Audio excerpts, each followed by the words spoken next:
98 Talks, conectando a 98 e a Rede Mais Record TV, da capital para as regiões Sul, Norte e Zona da Mata Mineira. E já temos o prazer de ter no nosso 98 Talks. Embaixador, eu fui até consultar no Google para saber que tratamento devo dirigir meu senhor. E descobri que senhor embaixador é o melhor caminho. Boa noite, embaixador Sérgio Eduardo Moreira de Lima, embaixador do Brasil em Canberra, diplomata de carreira. Moreira Lima. Sérgio Eduardo Moreira Lima, desculpa. Sérgio Eduardo Moreira Lima, diplomata de carreira, formado pelo Instituto Rio Branco, mestre em Direito Internacional Público. É um prazer recebê-lo nesse nosso 98 Talks. O senhor está de malas prontas para voltar a Brasília. É isso mesmo. Como é que o senhor vai fazer para sair da Austrália, embaixador? Enfim, vou sair de avião, né? Vou sair. A Austrália, junto com a Nova Zelândia, virou um símbolo de combate à Covid-19. O que a gente tem de notícia, a Austrália tem cerca de 25 milhões de habitantes e teve alguns pequenos lockdowns bem posicionados e que ajudaram muito, de acordo com os epidemiologistas, a ter sucesso nesse fechamento. O Brasil é um dos maiores parceiros comerciais da Austrália na América Latina. E eu gostaria primeiro de dizer ao senhor, como é que a Austrália, na sua opinião, já que o senhor viveu aí, conseguiu controlar casos e mortes por Covid-19 de maneira tão bem sucedida? Que segredo é esse, na sua opinião? Eu acho que o segredo, Paulo, né? Sim. Paulo ou Vinícius? Paulo, né? Paulo e Lucas. Paulo e Lucas. O segredo, Paulo e Lucas, é realmente o segredo da ciência, né? O segredo do conhecimento. O que aconteceu aqui é que, inicialmente, quando surgiram os primeiros casos, havia uma preocupação no sentido de que o contágio rápido iria levar a uma situação de colapso dos hospitais. Os hospitais aqui em Canberra, por exemplo, não tinham ventiladores em números suficientes. Então, logo ficou claro que a questão primeira que se colocava era o colapso do sistema de saúde. E essa projeção do contágio foi possível se ver com clareza a partir de exames econométricos, epidemiológicos, que foram feitos por o Instituto Doherty. O Doherty é um cientista australiano que ganhou o Prêmio Nobel, estudou também nos Estados Unidos. E então ele criou esse instituto e eles fizeram esses estudos, então ficou claro para os políticos que se eles não tomassem providências rápidas, então eles teriam aqui um colapso do sistema. Então a primeira preocupação foi como evitar o colapso do sistema. E a medida, que foi uma medida inspirada na prática chinesa em Wuhan, foi exatamente do isolamento social. Foi isolar, né, os casos de maneira, então, a evitar esse contágio em massa e, consequentemente, uma situação caótica. Antes do Lucas Ragazzi fazer a pergunta, eu queria registrar também, embaixador, que o jornalista Marcelo Oliveira também participa dessa entrevista conosco, já está nos nossos estúdios e participa conosco dessa entrevista. Lucas. Embaixador, boa noite, obrigado por estar aqui conosco. O senhor está vivenciando essa pandemia aí da Austrália, mas, obviamente, muito ligado ao que acontece no Brasil, o que aconteceu no Brasil. O que o senhor conversa com as autoridades australianas, com autoridades de outros países, como é que tem sido visto a questão brasileira no tratamento da pandemia? O que se fala do Brasil, aí na Austrália principalmente, e com outros diplomatas? Olha, o que se observou nessa crise, né, é que, diferentemente de outras crises, faltou uma maior cooperação internacional. Eu acho que nós estamos todos vivendo sob ainda o impacto de uma visão de mundo muito voltada para si próprio, né? E quando, diante de um problema que era um problema global, pandêmico, você tinha que efetivamente ter acionado imediatamente e confiado em toda uma estrutura internacional à disposição para ajudar não só no equacionamento do problema, porque isso é um problema que começa na China, né? Começa na China e depois vem aqui para a região, e você tinha condições de avaliar as melhores práticas. Quais as melhores práticas que foram feitas para combater o problema, né? Então, mas seria algo relativamente simples. O que sucede, porém, é que não foi fácil você convencer também políticos aqui. Então, as evidências do colapso do sistema que ajudou o convencimento e foi mais, ajudou também no estabelecimento de um gabinete que promoveu pela primeira vez um grau de coordenação inusitado entre o governo federal e os governos estaduais, porque aqui o sistema é federativo como no Brasil. Então, o primeiro-ministro estabeleceu, né, um sistema em que ele, online, né, como nós estamos fazendo agora, se sentava 2 vezes por semana e monitorava junto com os governadores, e isso foi porque as decisões, elas também, como acontece aí no Brasil, né, cabe ao governador a tomada de decisões. Então, você divide as esferas, as responsabilidades concorrentes, como também há no Brasil. Mas, então, foi possível, através dessa coordenação feita muito cedo, uma articulação melhor, entende? E um combate maior. E é uma estratégia, eles aprovaram um plano, uma estratégia, e essa estratégia já saiu aprovada como um consenso junto com os governos. Isso não é simples, e não foi feito sem problemas, mas havia consciência de que era necessário medidas radicais. Inicialmente, houve resistências, mas depois verificou-se que não havia alternativa, né? Para você evitar o contágio, não há alternativa ao isolamento social. Entende? Se você não tem vacinação, não tem testes, e naquela época nada disso havia.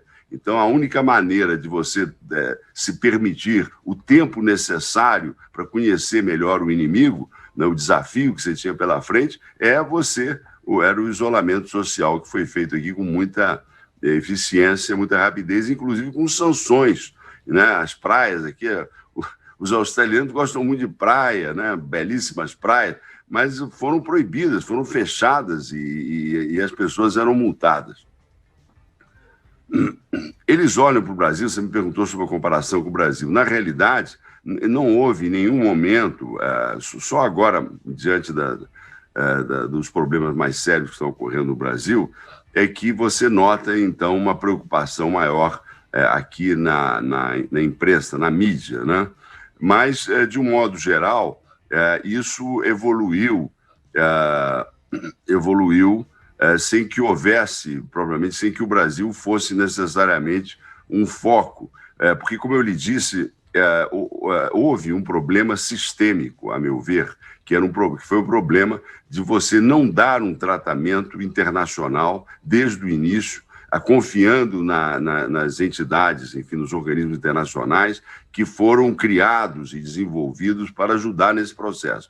Então, e uma atitude mais solidária. Então, faltou isso, cada um foi tratar do seu problema, né?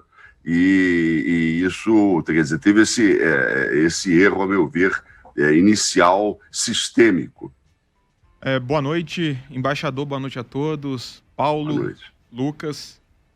Embaixador, o senhor falou aí sobre o fechamento de praias e a gente vê como que o mundo está até olhando para a Austrália com uma certa inveja do sucesso que vocês tiveram, que estão tendo, né? Foram 910 mortes desde o início da pandemia, sendo que a última morte aconteceu há poucos dias em Brisbane, foi a única morte de 2021 até o momento.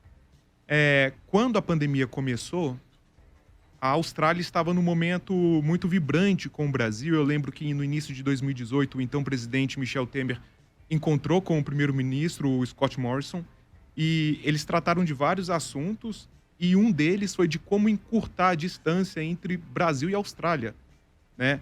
Nós temos uma comunidade brasileira muito grande aí na Austrália, muitos estudantes, muitos profissionais trabalhando, e a partir... Excelentes profissionais. Sim, e a partir daí em toda a Austrália, inclusive, né? Em Queensland, em Toda a Canberra, Austrália. em Sydney. E a partir daí criou-se até mesmo, encabeçado pela Qantas, a companhia aérea da Austrália, o projeto Sunrise de tentar fazer um voo direto ligando Sydney ao Rio de Janeiro, a São Paulo. Exatamente. Né?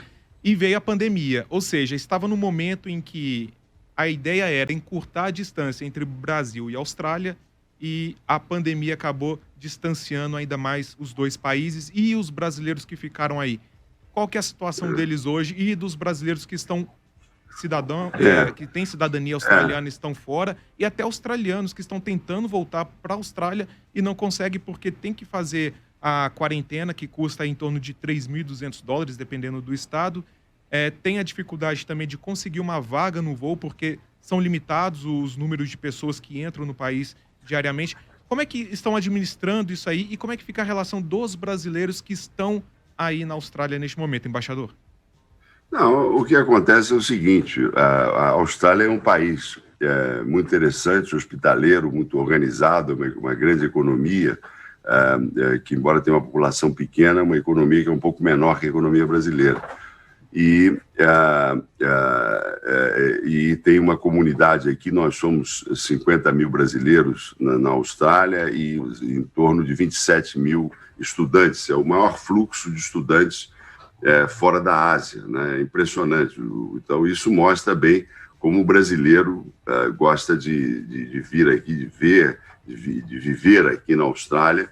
As condições são realmente muito boas, né? As universidades da Austrália. A Austrália ela se beneficiou de 30 anos, quase 30 anos, do crescimento da China e do crescimento da ASEAN, e da mudança do eixo econômico e geopolítico, né? Do Atlântico, enfim, para o Pacífico. Então, a Austrália se beneficiou muito disso, e você visitando as universidades australianas, você pode verificar efetivamente a qualidade e a riqueza, enfim, dessas universidades, dessas instituições. E isso explica também por que os estudantes olham com satisfação e vêm para cá. Agora, a vinda para cá, atualmente, né, ela está impossibilitada, né, pelas razões que você citou. O problema que se coloca aqui maior para a Austrália é dos australianos que não conseguem, dos próprios australianos que não conseguem voltar por causa das cotas, porque se você tiver visto permanente, só há uma possibilidade de você voltar, você ter visto permanente. Se você não tem, ou então vistos ou casos excepcionais, se você não se enquadra nessa situação, né, você não consegue voltar. E então isso se aplica a muitos australianos que não conseguem a cota nos aviões, né? E porque há uma limitação, os estados estabeleceram essa cota porque eles não têm condições também de lidar com o fluxo, se todos quiserem voltar, entende? Para controlar a epidemia, para estabelecer a quarentena, o isolamento, né? E os cuidados para você não levar, não contaminar novamente a sociedade e criar novamente um problema. Porque eles tiveram uma série de casos recorrentes em partes do país, sobretudo em Vitória, né? Vitória, que é um estado mais ao sul e que é um estado mais multicultural, né? Então ele é o estado que experimentou um surto, uma nova onda, e essa onda imediatamente os outros estados fecharam as suas fronteiras. Isso não foi nenhuma decisão federal, uma decisão do próprio estado. O estado tem essa prerrogativa que é impressionante. Um estado fechou, os demais estados, mesmo o Scott Morrison querendo impulsionar a economia, os estados fecharam suas fronteiras. E então você não podia sair de Vitória para lugar nenhum. E eles tiveram que efetivamente se concentrar ali e fazer um trabalho para eliminar esse segundo surto, enquanto que a Austrália estava vivendo um processo praticamente de recuperação econômica e sem casos, de repente Vitória foi um caso. Isso voltou a acontecer também em Queensland. E então eles desenvolveram a tecnologia, né, para resolver esse problema. E tudo é feito de maneira simples.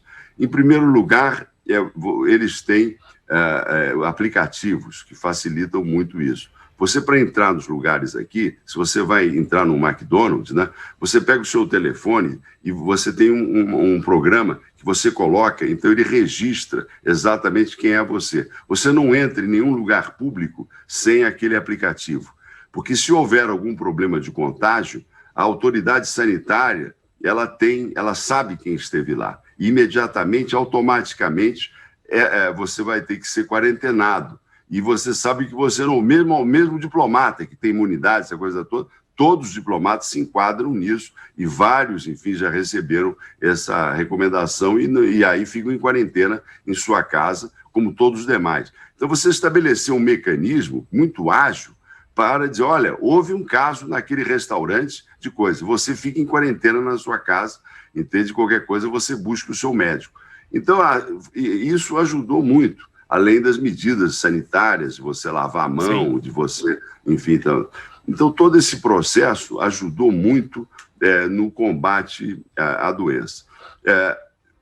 Dos 27 mil brasileiros que nós tínhamos aqui, dos estudantes, isso se reduziu a 23 e talvez tenha se reduzido até a um pouco mais. Mas não muito, porque, como eu disse, os brasileiros efetivamente estão hoje em condições excepcionais aqui, né?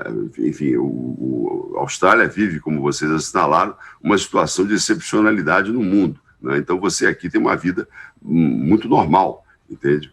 Praticamente normal, e a economia está se recuperando e tudo mais, mas eles sabem que a qualquer momento isso pode voltar, porque eles já tiveram isso, entende, várias vezes. Tá? Então eles tratam com muita... Como eles estão fazendo? Eles estão fazendo uma espécie de eixos, entende, em que você não tem risco. Então, com a Nova Zelândia, eles estabeleceram um eixo ali, entende, com a Nova Zelândia, e vão viajar, né, entre Nova Zelândia e Austrália, dentro de determinados protocolos bastante rígidos e tal, entre as pessoas. E pretendem fazer o mesmo em relação a Singapura e possivelmente em relação ao Japão. Eu tenho um minuto, meu embaixador, eu preciso saber em um minuto mesmo, que a gente tem que entregar para a rede esse nosso programa.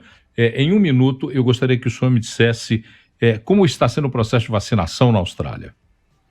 Não, o processo de vacinação na Austrália está sendo objeto de muitas críticas, porque houve críticas internas, né? Mas está evoluindo. Eles já vacinaram 1 milhão, são 25 milhões de pessoas aqui, eles vacinaram 1 milhão. O ritmo é mais lento do que no Brasil, tem sido mais lento do que no Brasil. Mas a diferença é que eles não têm, enfim, contágios, então você pode se permitir. Mas a população pressiona e critica, entende? Porque eles gostariam de ver. Agora, por exemplo, eles, no caso da AstraZeneca, eles mudaram a orientação em razão... enfim, de decisões de natureza médica, né? Então, a AstraZeneca será aplicada aos maiores de 60 anos e a Pfizer será aplicada, então, aos mais jovens, né? Essa mudança criou uma certa perplexidade, né? E isso ainda está sendo administrado. Mas, de um modo geral, há uma sensação de que eles acertaram no combate à pandemia. E conseguiram, agora é questão da vacinação para consolidar um processo que, como vocês frisaram bem, é um processo vitorioso, sem dúvida. Bom, agradecer, a relação com o Brasil é uma relação estratégica. Essa ideia de fazer o voo direto, né, tem todo sentido, porque são duas economias pujantes e nós íamos realizar isso, infelizmente não conseguimos por causa das condições, mas iremos realizar isso no futuro e as condições são as melhores possíveis. A confiança dos governos é muito, muito grande e a vontade política de realizar mais é total. Então, a relação vai continuar se fortalecendo. Embaixador Sérgio Eduardo Moreira Lima, muito obrigado por participar conosco dessa nossa conversa aqui no Talks. Eu sei que o seu tempo aí é um tempo precioso e dedicar esse tempo a nós é um enorme prazer poder recebê-lo aqui. Espero poder conversar com o senhor em outras oportunidades. Muito obrigado por ter participado conosco. Muito obrigado. Muito obrigado a vocês também, foi um prazer. 98 Talks, conectando a 98 e a Rede Mais Record TV, da capital para as regiões Sul, Norte e Zona da Mata Mineira.